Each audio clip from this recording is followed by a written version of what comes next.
So what has worked for us with the past, as Hannah talked about, over $1 billion worth of debt discharged, was pairing a direct action of the debt strike with a legal mechanism. And we're inventing debtors unions as we go. We don't know what they're going to look like. That depends on a lot of you. But in my imagination, a debtors union is determined in part, it's getting a bunch of people who have the same kind of debt together to take a single action together, coordinated. But what that action is really depends on the mechanism of the debt itself. And so when we're talking about student debt, whether we like it or not, this is debt that comes from the federal government or governed by the federal government. So it's not like we can, unless civilization just dissolves or the system collapses, which is possible, I suppose. It means at some point having the government do something. So what is the mechanism by which we can achieve college for all? Well, that federal legislation exists, but it's going to need to go through the Senate and the House. And I want to be optimistic and realistic at the same time. That's probably difficult in the near future. But there is a mechanism that the next administration could use that would, with one signature, get rid of 97% of all student debt.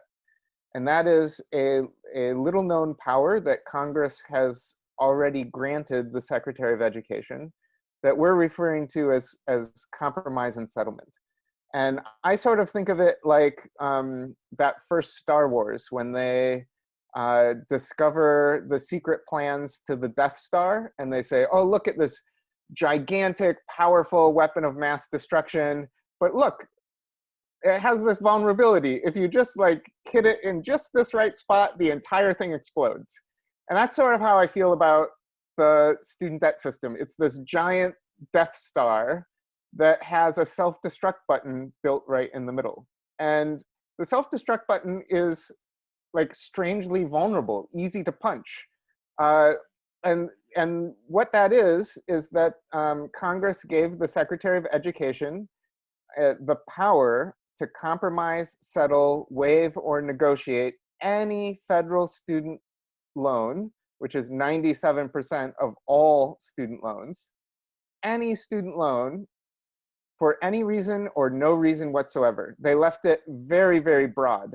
Nobody is claiming that the Senate intended to do that or was really smart in how they were thinking about doing this, right? This was not an act of generosity or justice on their part, but it is how they wrote the law.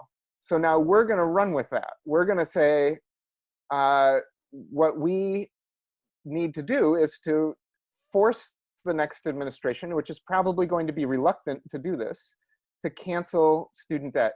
And there are pressure points that we can use, right? One is simply organizing mass refusal through a debt strike and gaining the moral authority and the media attention that would come with that. But also, we are in the very early stages of what is likely to be a Great Depression. And I often resist framing the discussion of financing higher ed around money and economic growth and GDP and all of that stuff, because I actually believe in education, right? I believe that we need to be educated to be liberated. And it's not just job training. But I do think that at times it makes sense to talk about how the education system and how we finance education relates to the rest of the economy on a purely economic matter, especially in a Great Depression. The latest projections that we've seen are that over the next decade, the GDP is going to shrink $10 billion, or 10, sorry, that's my little timer. I'm going to wrap it up here. $10 trillion in the next decade. if we canceled all student debt, we could instantly pump in $1.7 trillion. That is huge right now. Before the pandemic, we already saw that if they canceled all student debt, it would do all kinds of great things. The economy grows, millions of new jobs are created. Like, there is literally no good reason not to do this. So we have the legal mechanism to do it. Now the question is, how do we build power to force them to do it when they might not want to do it, even though it's actually in everyone's best interest to do it? And that's where I feel like the debtors union that we all need to imagine and create together really is necessary. And like, this is our moment. This is our moment.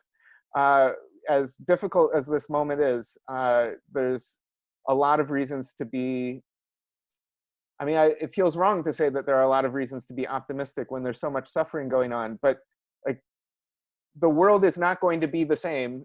We should get to determine what it looks like.